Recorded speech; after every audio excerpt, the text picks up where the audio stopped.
Dakar, instant. L'information en temps réel. Suivez l'actualité au Sénégal. gannaaw bu ñu sant yàlla julli ci yonent yàlla Muhammad sallallahu alayhi wa sallam mi nga xam ne jotaay bi tey jotaayam la ci keppaaral Medina Baye Mawlana Cheikh Ibrahima Niass radiyallahu anhu mi nga xam ne dundam yëpp ci yonent yàlla Muhammad sallallahu alayhi wa sallam la ko def ay doomam yëpp moom la leen tuddee léppam Seydina Muhammad la sallallahu alayhi wa sallam ngir topp boromam moom moo waxoon ne ni en Ibrahima laaxa hilaaluhu hilaalun badaa linnaaziriina jamaaluhu maa ngi ndokkeel sama bopp man El Hadj Ibrahima Niass sama weer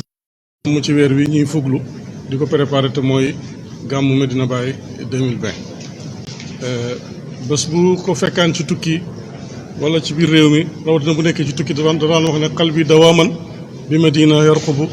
wala arqubu shahr al habibi is arahu yaqrubu sama xol yëpp mi ngi aju ci Medina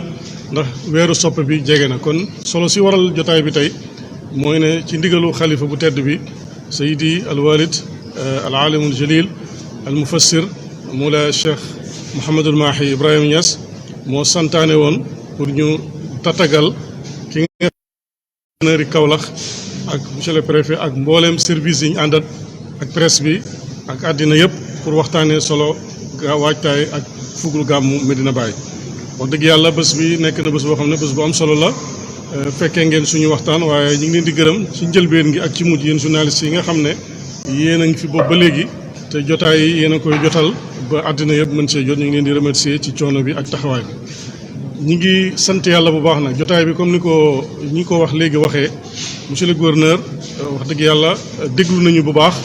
moo commission yi nga xam ne nii ñoo bokkoon service yi teew fii ak COMAF bi nga xam ne ñoom ñoo doon organiser jotaay bi. ci teewaayu suñu papa suñu kilifa suñu oustaz fadilati cheikh Mouhamad al Munhamina Ibrahima Niass di nga xam ne mooy président Ansaruddin jotaay bi jàll na ci jàmm waxtaan nañ ci mbooleem point yi nga xam ne moo nekkoon ci cahier de charge bi xam naa damay tënk rek ndax jotaay bi mi ngi bëgg a yàgg ci yéen di aju ci santé surtout santé nga xam ne ren dafa nekk loo xam ne nii dafa am priorité bu rëy ngir feebar bi nga xam ne moo lëmbee àddina ak si woon Sénégal ba tax na wax nañ ci loolu wax nañ ci ndox mi wax nañ ci courant bi wax nañ ci social wax nañ ci organisation wax nañ ci bitim réew ak biir réew mi parce que ku xam Cheikh Ibrahim xam ne dimension internationale la mboolem point yi nga xam ne defoon nañ ko ci cahier de charge bi comment mi ngi wax ne biñ ko déposé ci monsieur le préfet boobu ba léegi lépp niñ ko bëggee woon noonu la ko monsieur le gouverneur Kaolack defee ngir ut bànneexu président de la république ci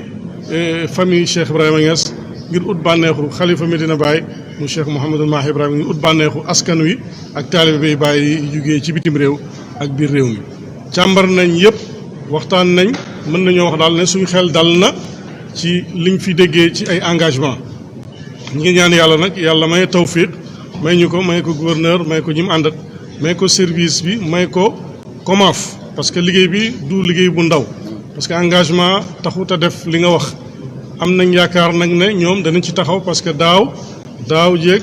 def nañ fi ay gàmm yoo xam ne nii moom préfet mi ak gouverneur moo ko jiite woon daaw wax dëgg yàlla la ñu waxante woon ñun daaw doomi aadama mat yàlla rek ko def waaye def nañ ci lu bëri loo xam ne ni dëgg-dëgg daloon na suñ xel bu baax a baax a baax kon ñu ngi koy gërëm moom gouverneur bu baax ci taxawaayam man sama xarit la sama soppe la mais liggéeykat la waxuma ko ngir lim teew moom monsieur le préfet yëpp ay liggéeykat lañ ñu ngi leen di ñaanal yàlla di leen gërëm di wax ci ñoom wax ju baax bu loolu passé nag ñaan nañ fi ay ñaan ci njëlbeeni waxtaan wi kenn du fàtte kilifa gu toll ni Cheikh Ahmed Tidiane Ibrahima Niass nga xam ne mi ngi ñuy dëddu gannaaw doon biddiw bu tàkk doon jant ci xam-xam doon jant ci kersa ak mbaax ñaanal nañ ko fi yàlla ñaanal nañ yàlla Seyda Fatimata Zahra ak Cheikh Mouhamadou Mokhtar ak jullit yëpp ci àddina bi yëpp ndax Medina Baye ñëpp la yéene jàmm ñaanal nañ yàlla tamit mbokk moo xam ne ci mairie Kaolack la nekkoon adjoint ci madame le maire muy koo xam ne nii ñu di ko wax Ilimane Cissé daaw mi ngi nekkoon ak ñun fii jël ay engagement taxaw ci gàmm gi ñu ko yàlla bu baax ñaanal nañ mboolem jullit kon ci gàttal daal lii laa amagumoon lu may wax parce que li ma bëgg a wax bëri na waaye yërëm naa doomi aadama yi surtout journalistes yi ba léegi yéen a ngi ci liggéey bi te monsieur le gouverneur wax na tënk na wax ji. mais seen xel dal na daal ci matuwaay yi. sëñ Mouhamed naa wax na moom it tënk na waxam kon mën naa laa tontu ne suñ xel dal na ci engagement yi ñu fi jëlee suñ itte tamit gën nañ ko yokk COMAF pour gën a jël suñu responsabilité ci atam ren mii parce que atam ren mii dafa ràññeeku lool walis at yi weesu ci dimension Medina Baye dafay gën a yokk taalibe yi dañuy gën a yokk gan yi dañuy gën a bëri waaye Covid 19 bi tamit dafa ñëw lëmbee Sénégal lëmbee àddina ba tax na kon taxawaay bi responsabilité dafa gën a rëy duñ def rek lu may ñaanal suñu bopp ñaanal autorités yi ak ku bëgg a gàmm gi jëm kanam yàlla defal la jàmm yàlla jàppale ñu may ñu tawfiq ñu lancé appel nag jëmee ko ci mboolem soppe yi mboolem taalibe yi mboolem soppe Cheikh Ibrahim mboolem pèlerin yi nañ ñëw ci jàmm te fekk jàmm comme ni ko bàyyi yaree comme ni ko bàyyi xamalee te mooy yar ak teggin te addubun fi zahirin wa batinin bi yuraqal maru lil mawatin yi am yar ak teggin ci zahir ak ci baatin ci la taalibe bi di yéegee jëm ci maqaamay kawe yi ñu xam tamit ne atam ren dafa ànd ak feebar matuwaay yi nga xam ne moom la gouvernement bi tëral moom la ministère de la santé tëral ñu respecté ko ñu ñëpp taalibe ak soppe yi ak képp ku ñëw ci gàmm gi ñu bàyyi xel dégg nga mesure de barrière yi nga xam ne moom lañ jël ci masque yi ci gel yi engagement yi nga xamante ne moom la préfet nar a jël ci ndigalu monsieur le gouverneur ñu xam ko bu baax te jàppalante ci ak loolu daal laa amoon lu may sànni ci ay kaddu maa ngi nuyu mboolem taalibe yëpp fu ñu mën a nekk ci àddina di leen jotal nuyu sëriñ bi nga xam ne moo sant mu taxaw ci gàmm ko di gërëm Cheikh Mouhamed na Ibrahima Niass ci taxawaayam ak jàppale bi nga xam ne tam mi ngi koy jàppale doomam xaritam ci liggéey bi nga xam ne sëriñ bi mi ngi ñu ko dénk ñu ngi gërëm ñëpp di gërëm journaliste yi di leen delloowaat kàddu gi su fekkee am nga lu ngeen di laaj. pour ñi la xamul ñu ne nga fàttaliwaat si tur. man jaam bu xeebu laa tudd Xaadimu Cheikh Ibrahima Niass loolu mooy sama tur. ñu di ma woowee Baye Mamoun Niass may serviteur yi Cheikh Ibrahima di seen serviteur. président COMAF. cheikh bi lu jëm ci gàmm bi mu mel ni gàmm bu yem day laaj ndox mu doy wala ndox mu bëri lu jëm ci électricité ak yeneen préoccupation ñu bëggoon xam rek seen sollicitation ci wàllu bu mel. waaw côté boobu tamit yaatal nañ ci bu baax parce que képp ku wax gàmm ku wax dëkk ku wax tund da nga wax ndox da nga wax courant képp ku wax gàmm wax sécurité comme ni ko monsieur le gouverneur waxee ci biir réunion bi da nga wax éclairage public mooy da nga wax ci affaire leeral dëkk bi. loolu wax dëgg yàlla préciser nañ ci bu baax suñ cahier de charge mais amuñ foofu bu ngeen seetloo jotaay tey bi ci ñu ko teewee ñun suñ programme toujours dañuy faral di tënk parce que dañuy waxtaan def cahier de charge yónnee ko état bi ci buntu monsieur le gouverneur suñu waxtaanee ba pare nag suñ ñëwee fii dañuy tànn kenn muy Cheikh Tidiane Gueye kenn nekk sama adjoint yi su ko defee moom mooy wax ak ñoom su amee lu ñuy dolli man ma dolli ko ci wala ma arbitré wala ma engagé wala ma jël leneen waaye nag tey bu ngeen seetloo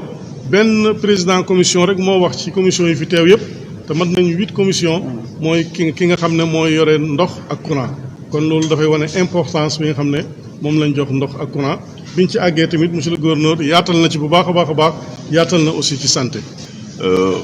Comme il l'a dit, en bon soldat, en bon disciple, nous sommes venus ici à côté du gouverneur de la région de Kaolack sur les ordres du Khalife pour préparer l'édition 2020 du Gamou de Medina Baye.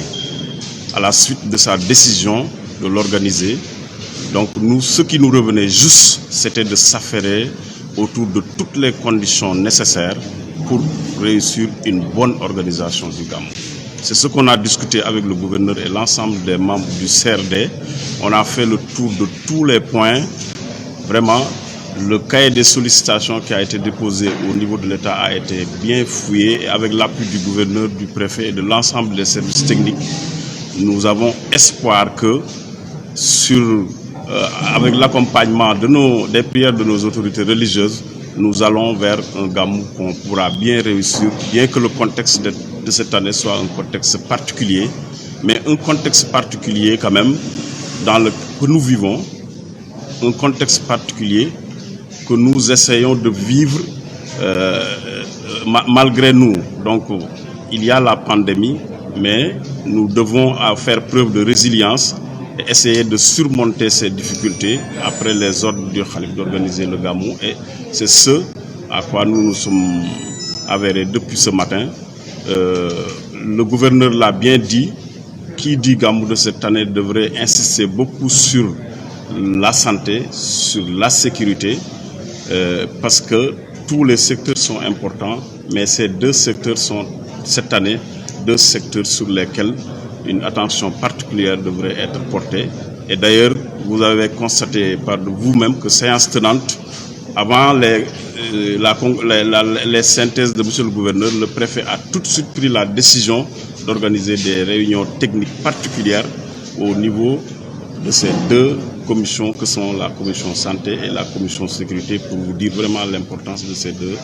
commissions. Pour les autres, que ça soit l'assainissement, que ça soit la communication, que ça soit tous les autres secteurs d'activité, nous avons bénéficié de l'accompagnement de l'État pendant toutes ces années, et nous espérons que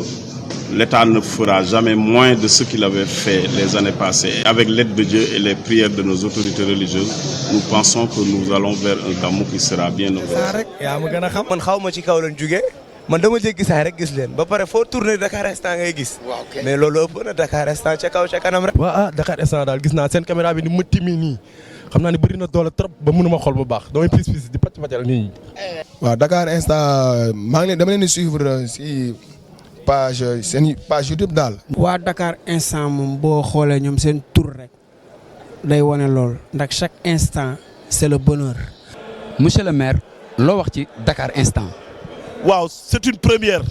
mais ni ma gisee Dakar Instant dafay prouver ne ko Dakar Instant ci kanam la jëm incha allah. gars ñu ngi koy suivre Dakar Instant lan laay wax na gars yi dem abonné loolu bëgg si actualité ñëw leen si Dakar Instant. sa liggéey dafa ne trop macha allah. Mbacke loo wax ci waa Dakar Instant. waaw Dakar Instant nag moom ñoom dañoo xew ndax bañ naa ko chaque jour bu ma yeewoo. information yi may soxla yëpp ñoo ma koy jox muy dugg ci YouTube bi da ko xool rek. looy wax ci Dakar Instant. mais jàmm. loo wax ci Dakar Instant. waaye Dakar Instant na fi nekkal Baye Fall yi dañu war a siiw comme ñëpp. loo wax ci Dakar Instant. Dakar Instant yéen a ngi instantané. boo yeewoo. moom laay seetaan. boo tëddee. moom laay seetaan. booy Snap. moom laay Snap. Instagram. Twitter. Imo. Dakar Instant. Dakar Instant à tout instant. maanaam ñu ngi koy baaxal ba mu baax. astuce. Dakar Instant di leen bëggee rek.